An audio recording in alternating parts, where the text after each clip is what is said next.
The second one, now we will get into a serious exploration now. Printing is a very plain one. In the serious exploration, what you need to do is you need to divide the whole data columns into two parts. One of that is categorical or discrete variables.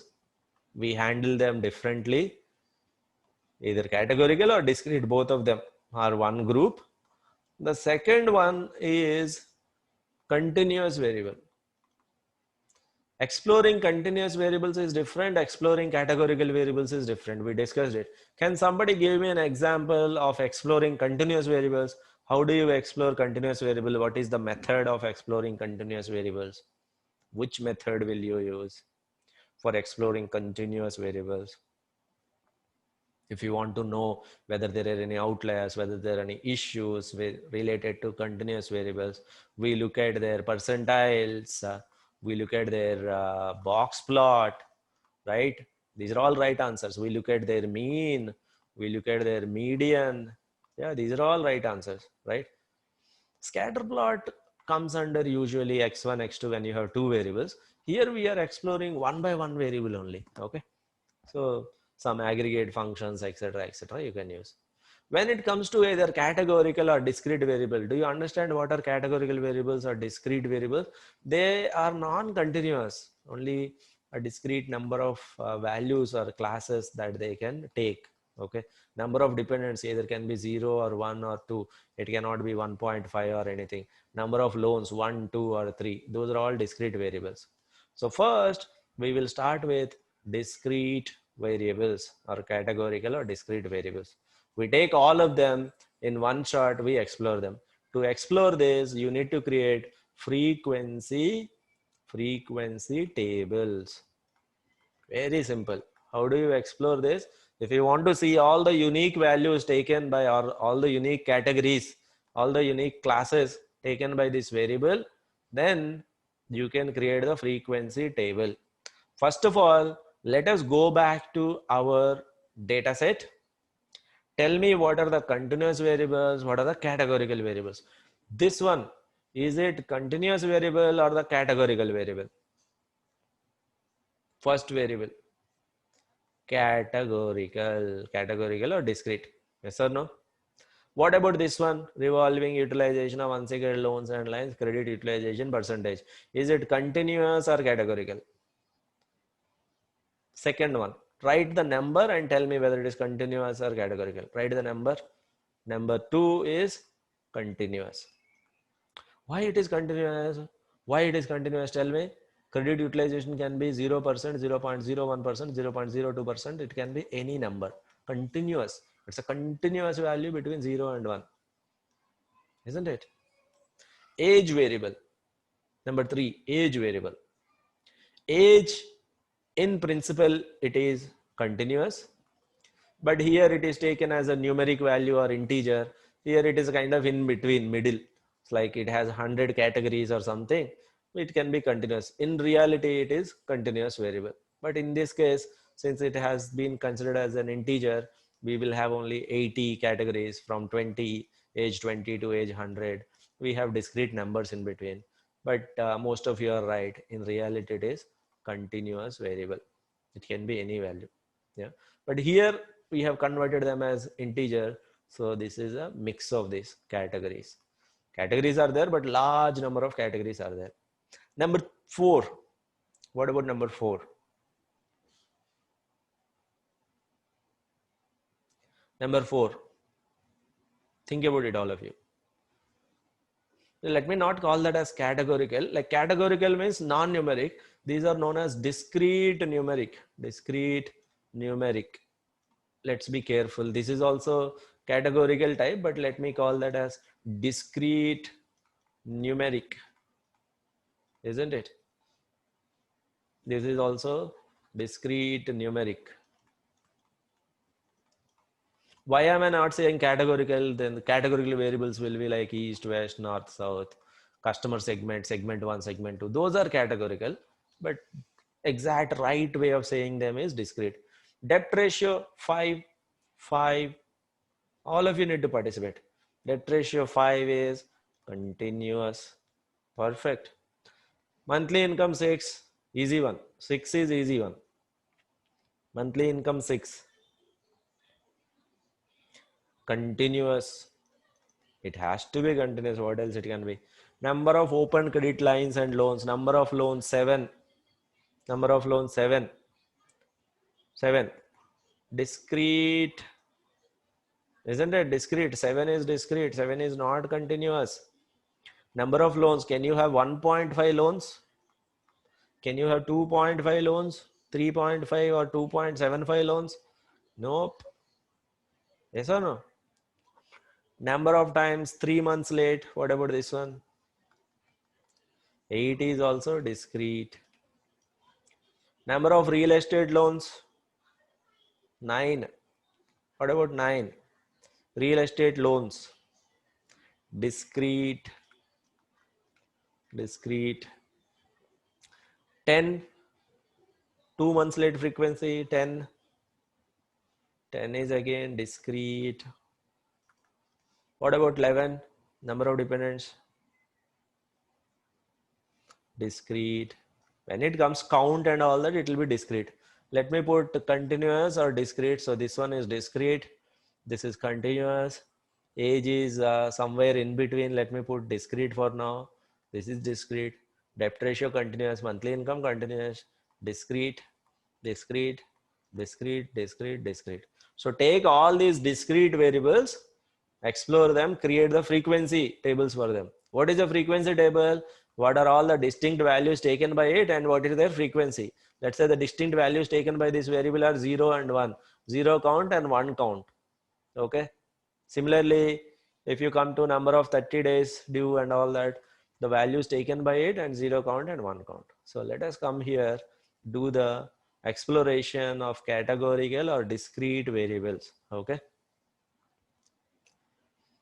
So what we will do is we will take all these discrete variables, serious delinquency, age, number of times 30 days and based past due, and then open credit lines and loans, number of loans, 90 days late, this one. We will get the results of all this and try to identify the issues. Okay. Let's go back to the code. All of you explore the categorical or the discrete variables. This is the result. This is the result. I'll give you maybe 1 or 2 examples. We will not go through the full data set here. 1 or 2 examples we will take and then proceed further. Let us start with this variable, which is the first variable, age variable. And then the second variable is 30 DPD count. Okay. Let us discuss about those 2 variables first. Do you find any issues with age variable? Do you find any issues with 30 DPD variable? Is my question. Do you find any issues with age? Do you find any issues with 30 DPD variable? All of you go back and check your output. First, age output you may want to check and tell me, have you found any issues? 30 DPD also you can check and tell me whether you have any issues.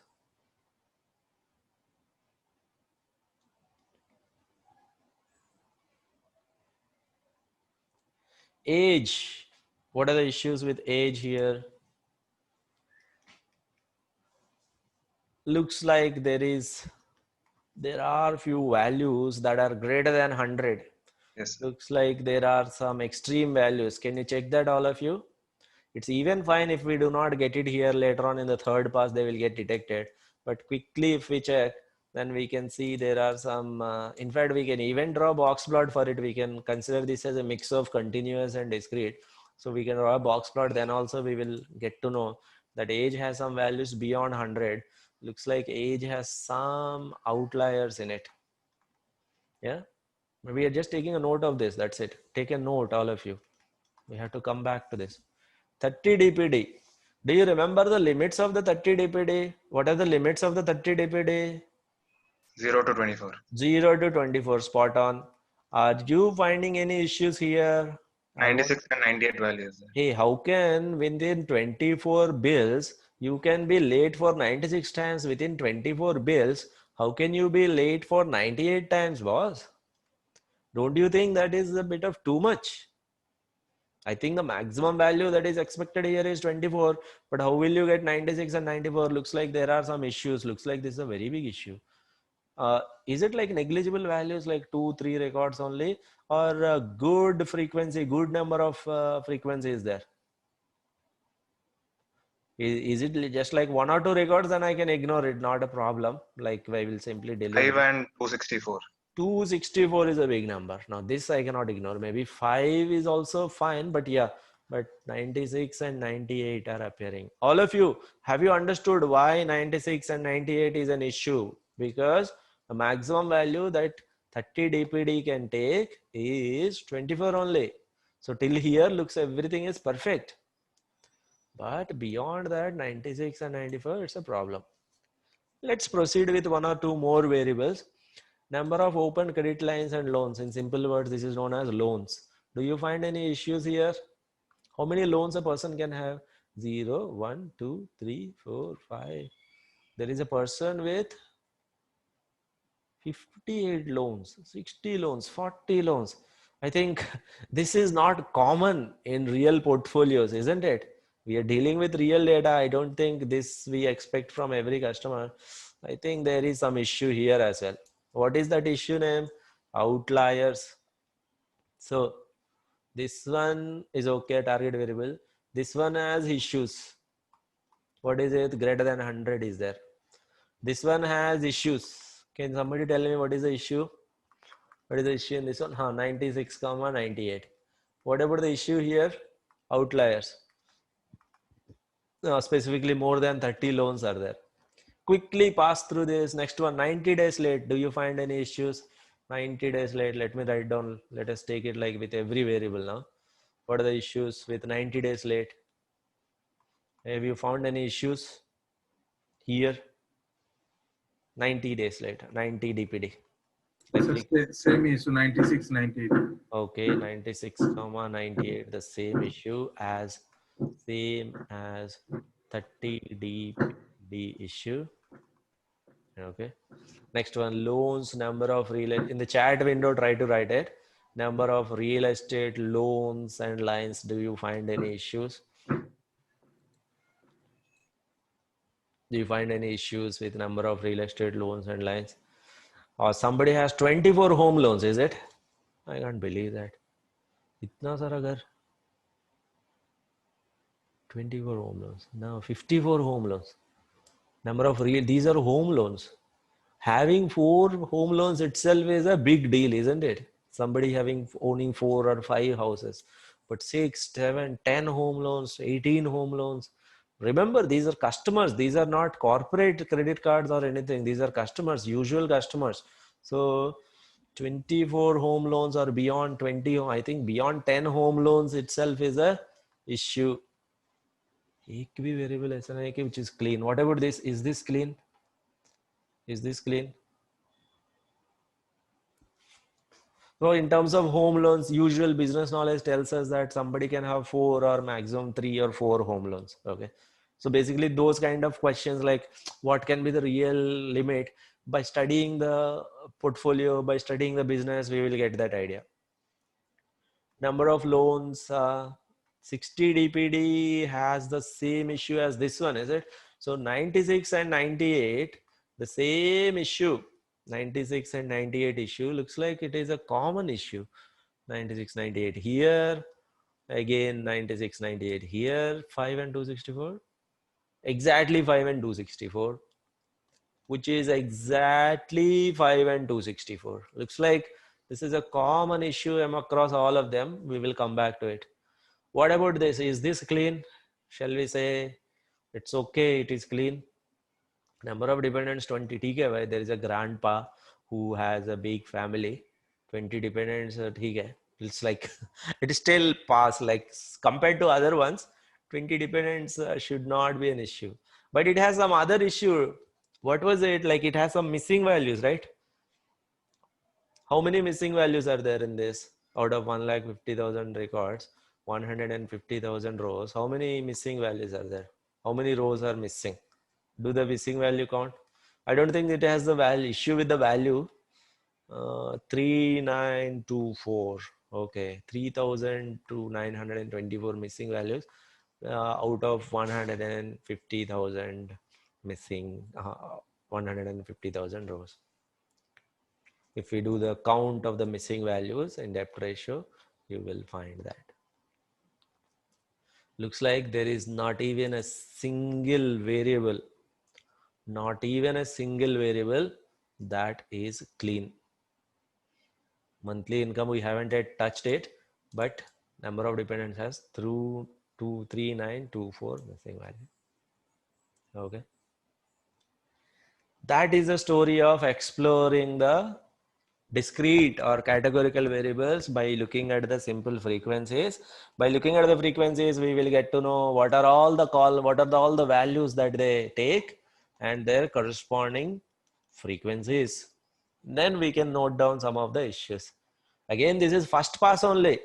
In the second pass, we will find some more issues. In the third pass, we will find some more issues. Then we will clean them. If something is missing here, if you think that, hey, I may not be able to find it now, what if that gets hidden and all that? Next time it will get caught.